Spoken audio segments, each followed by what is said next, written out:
Hello, Schwartzy here. That's right, Schwartzy. And you're drinking and smoking. Daddy.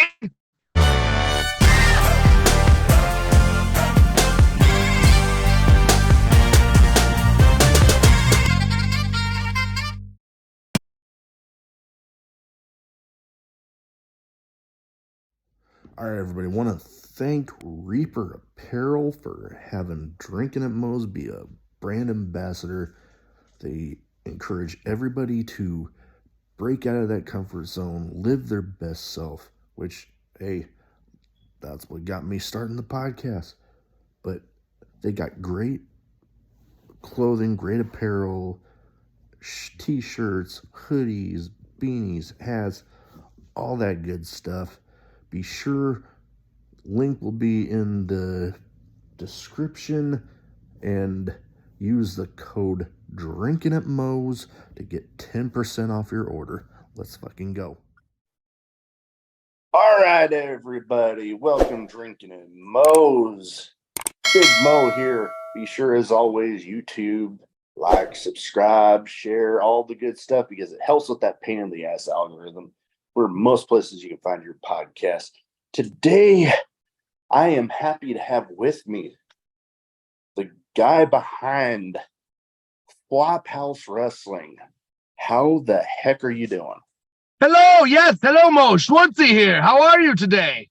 Oh, I am doing just fine. Having some amazing interviews that I've had the last couple of weeks, and I've got a pretty big name I'm trying to keep, kind of close. So I'm on the show now. Well, you've spoiled it. You've had. Oh, yes, I'm right here. Look at me.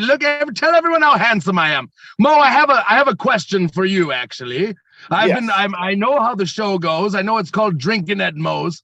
I don't drink too much. I don't mind it, but do you mind if I smoke at Moe's? Can I smoke at Moe's? That is totally fine. Got a little oney bat so I can smoke like a thief in the night amongst these hooligans. Oh, yep. And no, I always tell people, even with the name of the show, like Drinkin at Moe's, that the drink doesn't always have to be alcoholic, because I know I've had plenty of people on that don't drink at all. They consider themselves straight edge. So, I mean, well, that's just silly. That's just silly. Yeah, I don't know. Me being... What are you, Anakin Murphy? No, me being, a Navy veteran and being part German, Irish, and Scottish, I mean, I can throw down if I want to. Hell yeah, that's what I'm talking about, player. So what's good, Mo? First thing I like to start off with everybody with, especially first-time guests, is what got you started as a fan, and then what got you started making the leap into wrestling? Well, shit. I think it's pretty simple. I watched some wrestling when I was a kid. I liked it. I never stopped I never stopped liking it, and I just started to grow, and I just love professional wrestling. I don't even know what it really is. It just grabs you, sometimes it just speaks to you. So professional wrestling has always been something that has entertained me, kept me occupied. It's one of those things, like a puzzle. You try to figure it out, even as a fan. And you see that a lot on the internet these days. A lot of people call it armchair booking and whatever. But, at some point, people are just trying to figure out the puzzle that is professional wrestling. And that's a curious human brain. As someone who does plenty of psychedelics, I understand how the curious brain works. Yeah, True story. Oh, yeah, but I'm so sorry to cut you off. No worries. I was just going to say, yes, professional wrestling does have that ability to really just grab your attention and make you wonder what is going on there. Yeah, it's something special. So, enjoying professional wrestling, I actually, I never really knew where I could train or anything like that. So, I went on with my life, and at some point in my life, I was in charge of events and managing a nightclub. Isn't that crazy? Ooh, yeah. And old Schwartzy And old Schwartzy wanted to throw a wrestling show, so I found a gentleman that calls himself the Old Timer Jeff Kingskis, and he was renting a ring, and he helped me put together a show that could be on there. I wasn't booking the show. I wanted to hire someone that could book and promote and do the show for us. I just wanted it as an attraction skis. And I sat down with Jeff King, and we had a conversation, and I told him that I was always wanted to be a professional wrestler. He reached out to a friend of his, Frankie the Face, and those two trained me from the ground up the very following Monday. We were setting up a ring. I trained in a cornfield. Ooh, you know that? Oh boy, He lives, wow. old-timer Jeff King legitimately lives on a cornfield. Wow, that's crazy. True story. Huh. Yeah, I've heard some crazy stories of people training in garages and barns and cornfield now. Pretty interesting. Cornfield. I am a child of the corn. That was one damn scary movie. Those kids were creepy as shit. Creepy ass little bastards. Oh God, yeah, those are some creepy fuckers. Now, the one thing that people that might not know about Flophouse Wrestling, what sets it apart? Because I've talked with a few different people that uniqueness in professional wrestling, especially nowadays, kind of few and far between, and there's so many options out there. What sets Flophouse apart? So it's funny because it's very much different yet very much the same. The thing with Flophouse Wrestling is it's actually made up of multiple elements of a lot of places Randy and myself have worked. It's actually pieces of other promotions and other things that I've seen, and a little bit of our own razzle dazzle, obviously. I mean, look at us. We've got a lot of razzle dazzle to share. But it is actually elements of a lot of other promotions. God, it's the best place I've ever worked. Foot Slam to this day. I've worked there nothing but solid to your homie Schwartz. Right now, heavily influenced by places like that, and so much more. Fest Wrestling was another place that I was fortunate enough. I didn't work there, but I was able to check out their shows. You've got Interspecies Wrestling, Beyond Wrestling, influenced our and hey, I have no problem. And a lot of other, I'm sorry to say it, but a lot of people can take a note from this. It's okay to be influenced by other places setting a positive example. You don't have to steal other people's stuff. You can just kind of do it too and say, because that's really what we are. We're bits and pieces of everything that we found enjoyable, successful. Shit, we pay because we're nationally treated a certain way. So everything about what is the glue is our razzle dazzle. No, definitely. And there's, like you said, there's nothing wrong with taking little bits and pieces and being inspired by them, because I know I've talked with a lot of people about getting into wrestling and that sort of thing, and taking little bits from everybody, especially at the beginning when you're trying to develop how you're wanting to be in the ring, taking little bits and pieces from everybody and molding it into your own thing, which bam, Flophouse Wrestling. So I guess let me come back. There is something different about what we do. So a lot of people don't know it's cut out there. But I don't necessarily book shows, as I try to be, this is ironic, a guidance counselor for everybody. Like if I'm a guidance counselor, I ask everybody that comes to work for us for the most part, what do you want out of professional wrestling? And when you let people work on what they want to work on, they give you the best of them. That's why no matter what you see in our, some days are better than others when it comes to our draw. That's just, it is what it is. We have some shows that will sell out. We'll have some shows. But the quality of the professional wrestling matches that you'll see. You get the best out of people when you let them work on the things they want to work on. No, most And definitely. isn't that what we want? We want the best out of people. Oh yeah, most I definitely. think that's very, very important. And the other thing that we do is we have a very diverse roster.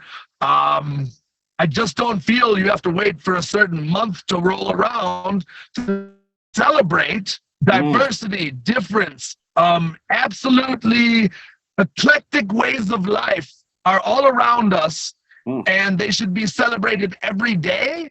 I don't understand, we don't have to wait for certain months to roll around to celebrate. Like, we celebrate, of course, absolutely. Like this is Pride Month. We celebrate Pride Month, absolutely.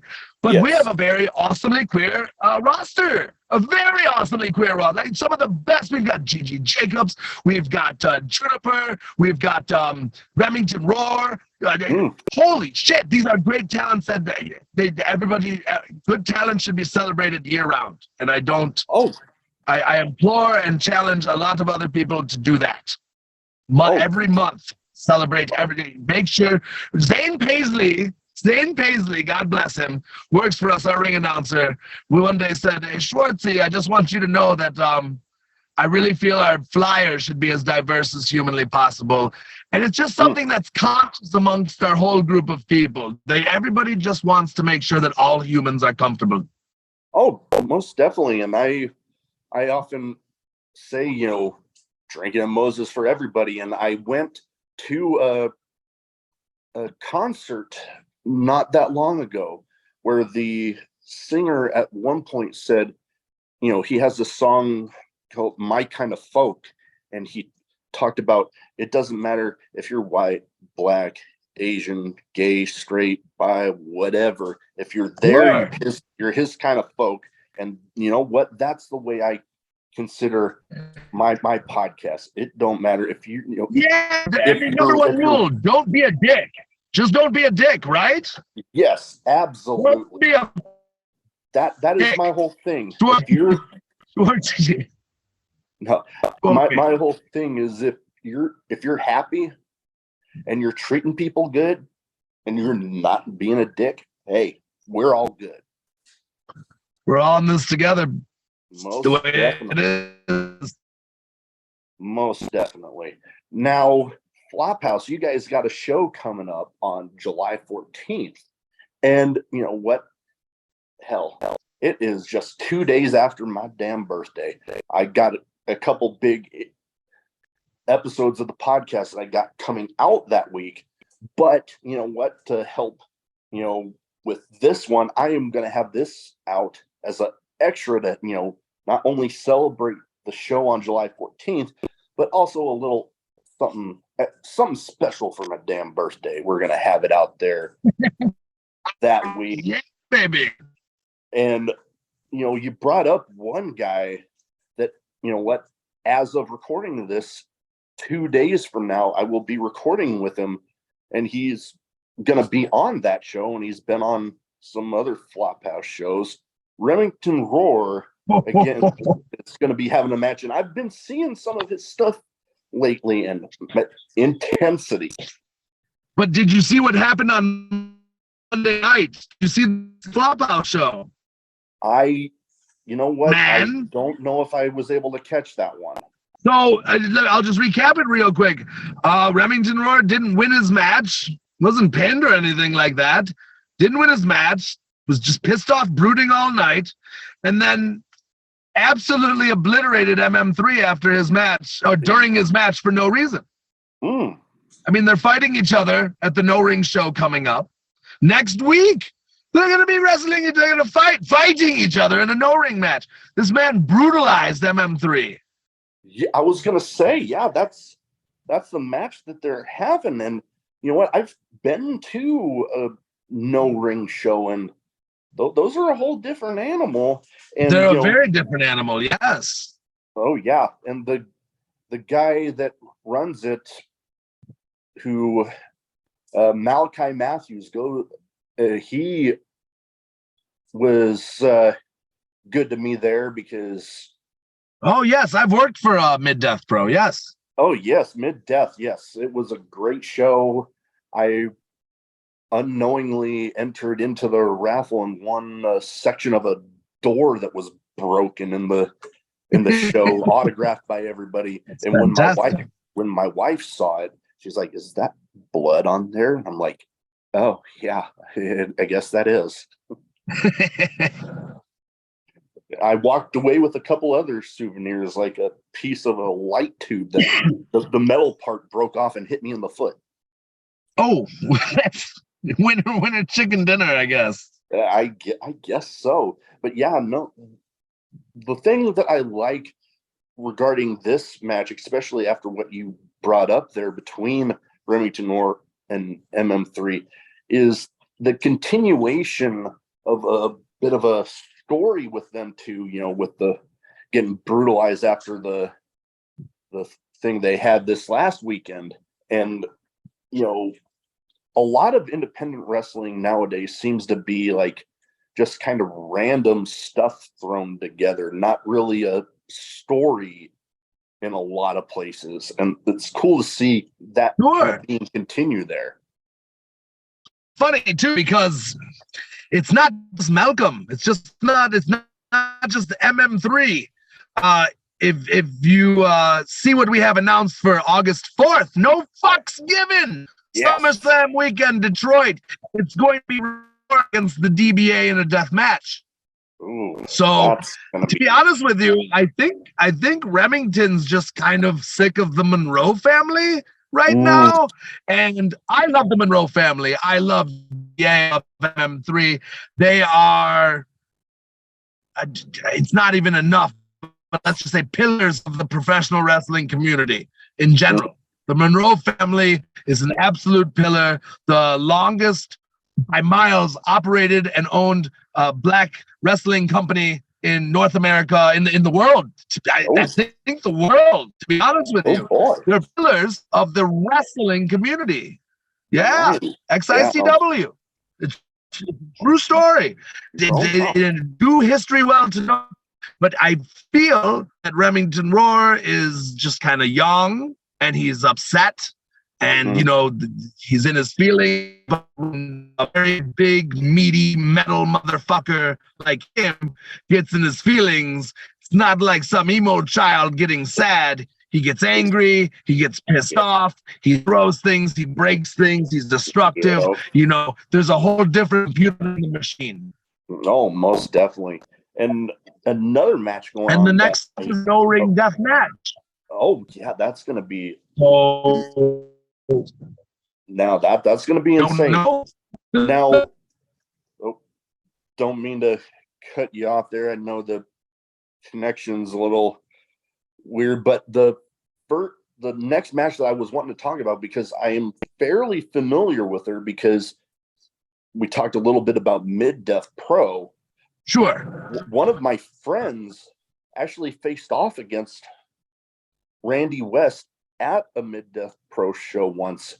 Wasn't able to be there, but they are going up against Tommy Vendetta, and that. Yes, Tommy Oliver the Legs Vendetta. Oh yeah, and so that is Randy West. That is my wife, Randy West. She is a menace to society, and I love that about her. But she is a former Queen of the Death matches. A former Death becomes her champion.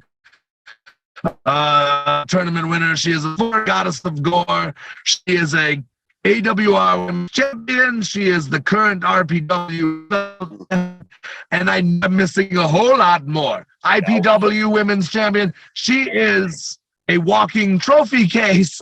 And I know Tommy and her are really close, and they're gonna beat the shit out of each other. And we've only taken away the ring, which makes it worse. And we had to. I have absolutely upped our event insurance simply because of that. So I can understand why. I know what I do about Randy West. I know I've had a couple people on that I like to talk about them, like equal opportunity ass kickers.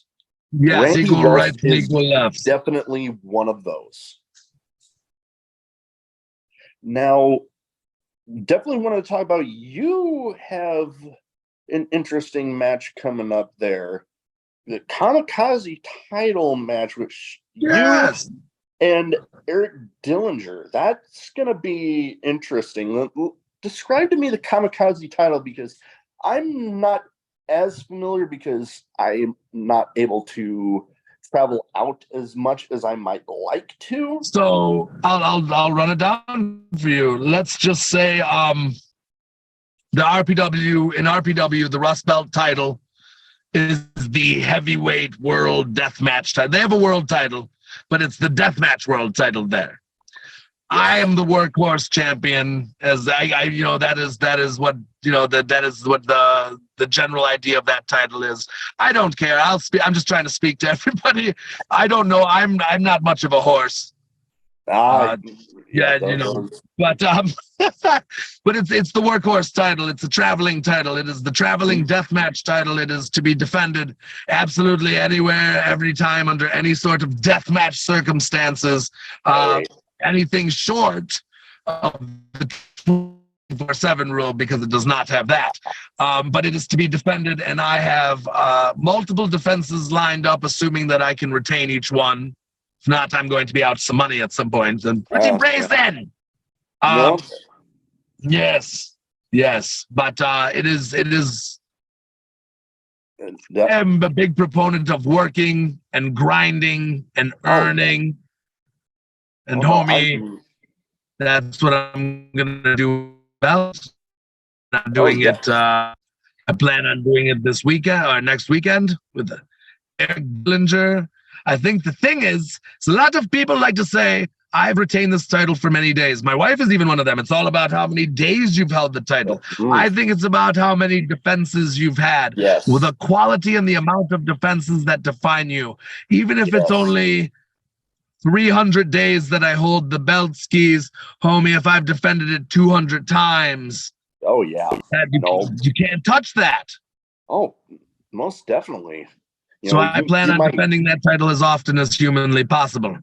I do enjoy that about that, hearing that, because, you have people that we won't name names, but people that have held titles for 1,000+ days, but it's like they only defend it sparingly.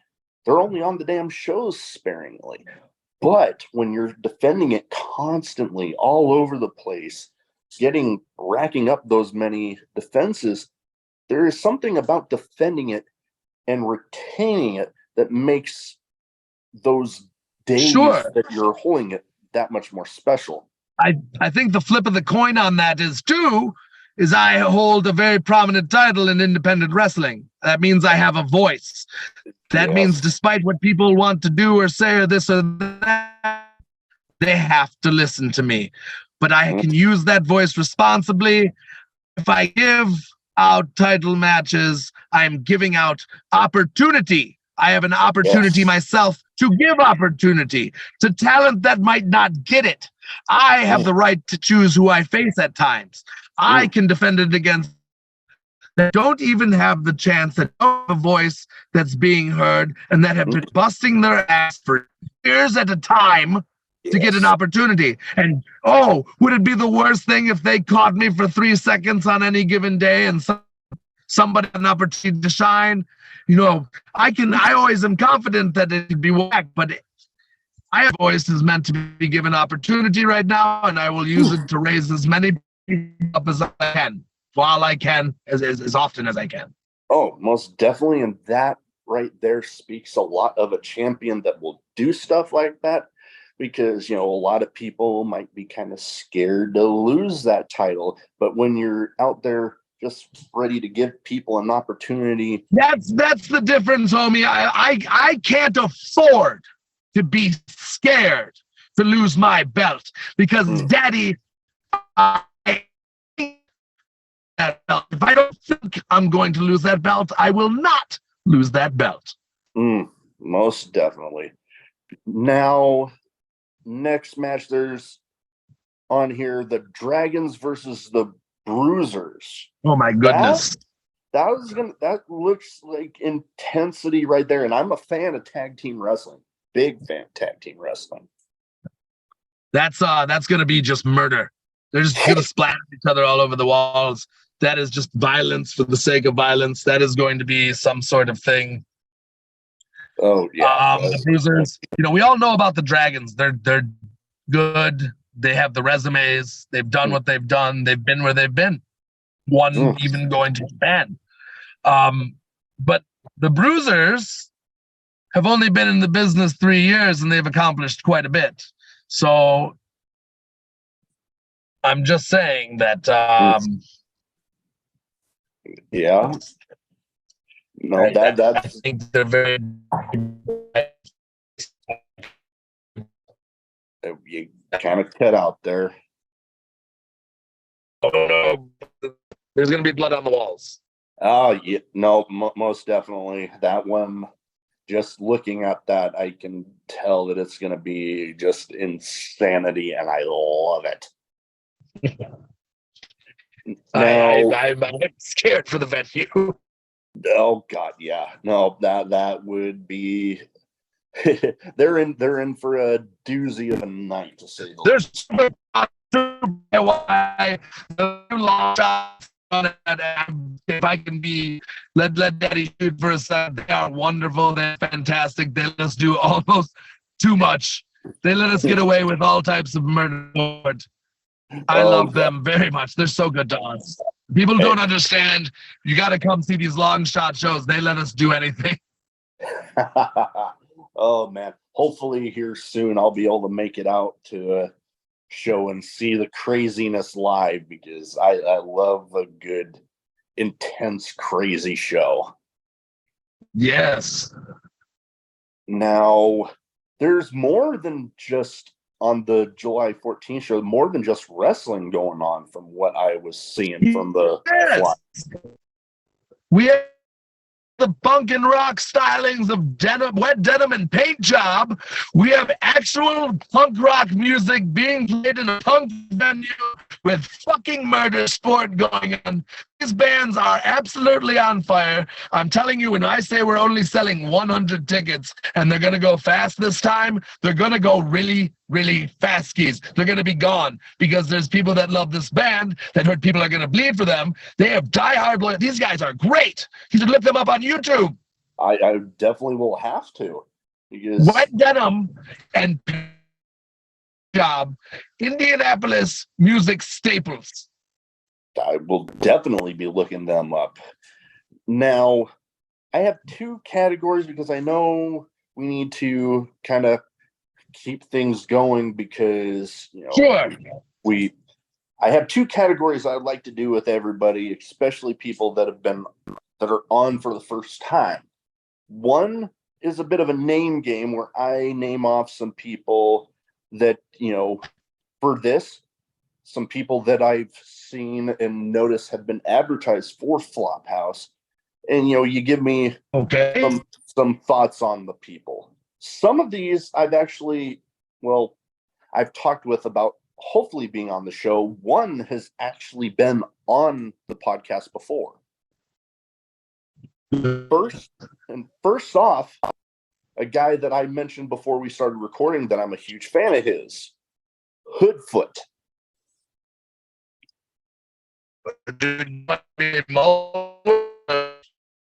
One out of this game. Well, you might be able to repeat that. The connection went a little wonky. Am I supposed to say the first thing to mind, or just words in general? Something.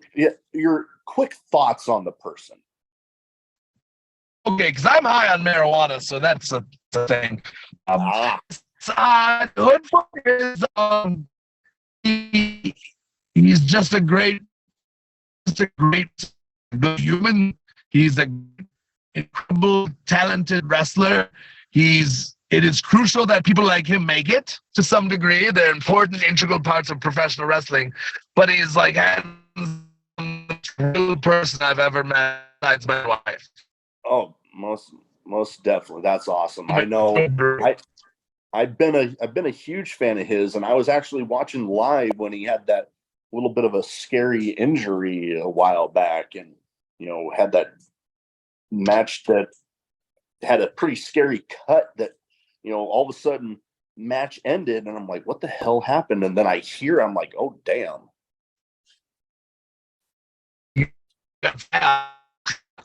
Oh, shit.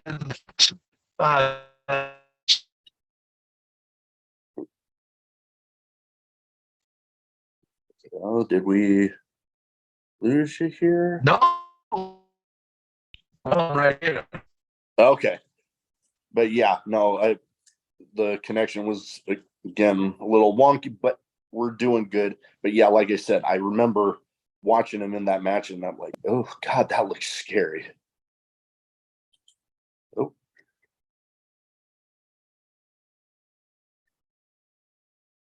All right, we are back. A little bit of a technical difficulty, but, we were going over Hoodfoot there. One intense dude, love him to death. Hopefully, someday I'll end up having him on. Next person that I wanted to talk about for this name game here, somebody that we talked about equal opportunity ass kickers earlier. This person is definitely one of those, Mickey Knuckles. Oh my goodness, Aunt Mickey. What a lovely woman. She's amazing. She's a trooper. She's done so much. She's in such a long way. She's through and through. Oh, yeah. No, I'm a huge fan of hers.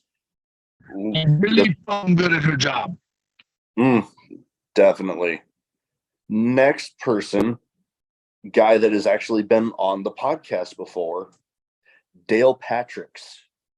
Oh, sweet boy. Dale Patricks is one of the most talented professional wrestlers out there. He just happens to also be very good at death matches, but he is one of the best professional wrestlers out there. He has a knack for bringing you in and just immersing you in his emotion when he wrestles, and you don't see it coming with his demeanor at first. And there's nothing like Dale Patricks. He's his own experience in a match. He's got so much ahead of him too. Oh, most definitely. Now, last but not least for this category, a guy that, let's just say, definitely a damn legend. A guy that I have talked about being on the show, just kind of with his schedule being as crazy as it is, kind of nailing it down. But before I go into a big ramble there, the bulldozer, Matt Tremont. Oh my goodness, he's a legend. He's a legend. What good things can you not say about Matt Tremont? Most definitely. Shit. He's so good. He's so awesome that everybody around him is awesome. I mean, you've got Kizzy Curb Stop and Sully. He's just such a good motherfucker, just the best. Just the dearest man that'll stab you and take your eye out and win 15 deathmatch tournaments or some shit like that. Oh God. He is a sweet man. He'll kill you, but he's a sweet man. And he will never get enough thank yous, no matter how many he gets. If we gave him his own country and said, thank you for your service and professional, it won't be enough to thank Matt Tremont for everything he's done for professional wrestling. Yes. Oh, I totally agree. I know. I mean, he's gone in some great matches with people even outside of, the deathmatch scene. I remember seeing him versus, another former guest of the show, Billy Starks, and holy crap, skyrocket she's on right now. Yes. Now, next category I have here, kind of some random questions. Some might be wrestling related, some might not be. Oh. You give me the first answer that pops into your head. Boom. I like that. All right. First question, craziest in-match moment for you? When I snap my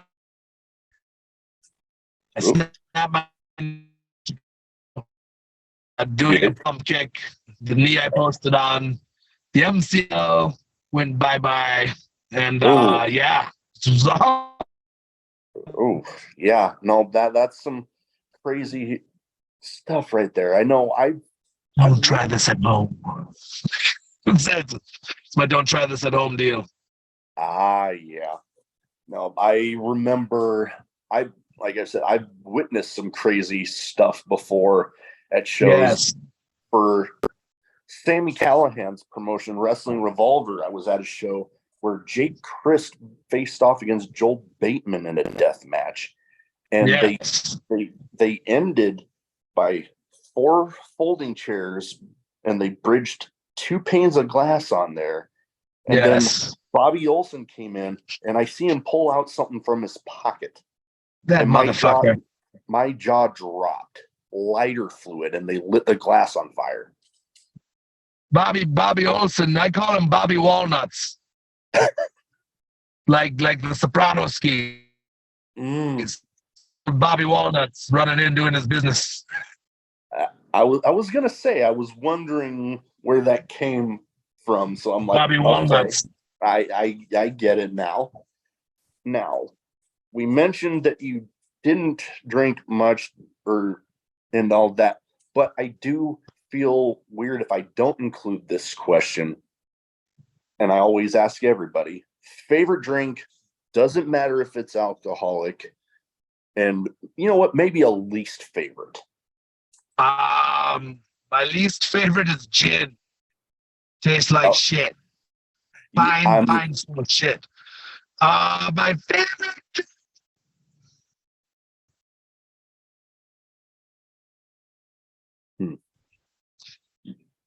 So actually, I make my own citrus drink almost every morning. I drink it on an empty stomach for health purposes, but also it's just delicious. I juice 2 to 3 full oranges, a grapefruit, and half a lime, and that is probably my favorite drink. Okay, nothing wrong with that. I know my favorite non-alcoholic one, my wife says I have a bit of a Dr. Pepper problem. I tell her, that's terrible. Why do you drink that? He's not. Do you know he's not a doctor for real? He's lying to you. That's medical malpractice. You know what? You make a good point there. But then you want to hear something else? They make that shit in diet. What? Yeah, we're gonna have a talk when we go off the air. Yeah, maybe, but I'm gonna get you on my straighten up and fly right course. I find it delicious. Although, least favorite for me, a cousin of my wife is a bartender here in town, and we were there once, and she talked about this drink Malort, and I'm like, I have never had that, never even heard of it. And then she's like, okay, I've only heard people hate it. She's like, you're having it now. I tried it. It tasted like I literally swallowed rubbing alcohol, and it took me about 45 minutes to wash the taste out of my mouth. I can imagine. It was nasty. Now, another question, kind of non-wrestling related, but favorite food? Buffalo wings. I love hot wings. Love them. Oh, yeah. Nope. No hesitation. Oh, I am very much a fan of those. Brought to you by Prilosec OTC. Yes, because the one spicy food challenge that I've ever done was actually a wings one, the Buffalo Wild Wings Blazing Wing Challenge. My hands were burning clear through the next morning. Never going to do that again. Now, mention craziest in-match moment for you. What is, looking back on Flophouse Wrestling so far, what is one crazy moment during Flophouse that you've witnessed that doesn't involve you?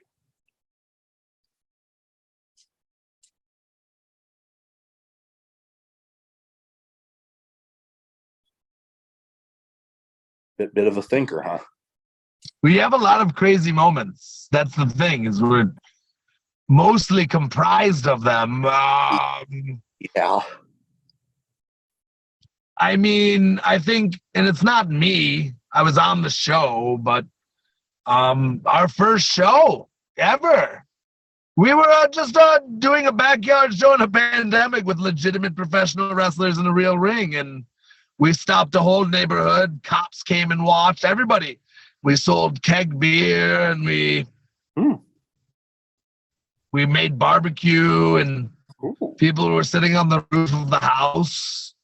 There was that. The year we ran WrestleMania weekend in Tampa, there's a crazy moment. Oh boy, I can imagine. Yeah, that was nuts. I've never actually attended a WrestleMania. Yes, we did that year. Tickets were $30. Awesome. That is awesome. I'm kind of jealous because I've never, like I said, we left. It was there was a tornado. We left actually. Yep. I've always wanted to, just never ended up being able to do that. And the first one you mentioned, the first ever show, that is kind of crazy. You know, the wild. It's on IWTV. Oh, I'm definitely going to have to be checking that one out. Now, this one I do enjoy kind of ending this category with this one. Best advice for anybody wanting to get into wrestling. It's not easy. If it was easy, everybody can do it. Some people take longer than others. Yeah. Everybody's journey is different. Just work hard. Keep your nose clean. Have a good time. Enjoy the moments. Work hard. Keep your nose clean. And you know what that... Oh, and shut the fuck up. And keep your ears open and just listen. Just absorb. Like everyone just shut the fuck up. You don't know what you think you know, and what you think you know is an opinion, which is okay. You're allowed to have opinions and make us human. Shut the fuck up. No, most definitely. And you know what? You are not the first one to ever say that in response to that question. It's actually one of the more common answers I get. Yes. I've seen everyone's Facebook and Twitter with the it's hilarious, and I think you're all silly, and I giggle at you with my professional friends. We don't dismiss your talents, but we giggle at you. No, it's because some people, you need to just realize that you don't know everything. You may know a lot, but you don't know everything. And there's that saying you really don't know shit. Because in wrestling, you're always learning. Even I'm learning right now. I've retrained myself. I've taught myself different styles. It's just ever evolving. So in the beginning, you just don't know anything. And do you really want to know everything? It's not fun. Yep. No. That's what makes it fun. That's what real wrestlers, they're curious like kitty cats. Oh, yeah. No, definitely. When you know everything, things start getting boring.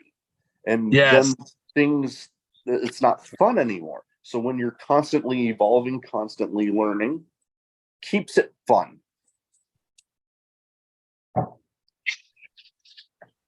Now, before we go, I have just one thing I want you to do. Where can people find you and Flophouse? So if they don't already have their eyes there, they can go ahead and get them there. Yeah, I'll tell you can find Schwartzy here. You can find Schwartzy here on Facebook under Joseph Schwartz, or you can just look under my Schwartzy page. They're both professional pages. You're not going to... There. You can find me on all my shows. You can head on over to Twitter at Schwartzy. That's right. That's Schwartzy MMHMM. You can also find me over on the old Instagram skis of the same thing. I put pictures of me and Barents up there, and we're handsome together, and it's really nice. If you want to find Flophouse Wrestling, you can find us on all those platforms too. You can find us on Facebook under facebook.com/FlophouseAF. You can also find us over on Twitter at Flophouse AF. You can also head on over to good old-fashioned Instagram skis and find us, oh yes, at Flophouse AF. All right, we will get all that. We also head on over to our YouTube page. Yes. Out free content, as best we can. We put out matches that have been on past cards, so we always give you some free matches, some of those shorts and reels and. Yes, definitely. We will get all of that in the description when we get this out there. But definitely and absolutely, don't forget, you can absolutely, positively, 110% get your tickets now to FLP Punk. Yes. FLP Punk. It's you by get up each other in the face. Okay, that's just generous. There's only 100 tickets available. There's already going. I think we've got down to like 80 tickets left, to be honest with you. A little bit on, maybe a little on. We've got 80 tickets left. We've got all these great 4 to 5 great matches. There's one match unannounced. We're not announcing it. We're going to give you one more death match with 2 very prominent deathmatch wrestlers. And they're going to be there putting on that. And you can only see that if you come out. Check it out. Tickets are only $20. And you get some bomb-ass music with that. Some punk music by Wet Denim. You get a little bit by Paint Job. And you can catch that a week from this Friday. It's going to be a late night show. Also, Detroit, Michigan, SummerSlam weekend. You can get tickets for no fucks given. Paul London, Matt Tremont. You've got Satu Jin. You've got all types of people. There's going to be some places. You've got Sam Bill. You've got Randy West. You've got the 100-foot Casanova Valentine. They don't have the Midwest tag team champions. It's nice. And when we get off here right now, I'm going to be announcing more matches. We're going to get the full card up, and we're going to fucking party with Darren McCarty and Grinder to take her home. Definitely. That is awesome. We will be definitely sharing all of that. Want to thank you for taking the time out to talk to me tonight. And you know what? I'm going to be keeping an eye out on all the stuff with not only No Fucks Given, but also the show on July 14th. Kind of a little hype up for my birthday. Thank you again, and I'm excited. Yes, me too. Thank you so much for having me. You're very welcome. You're welcome back anytime.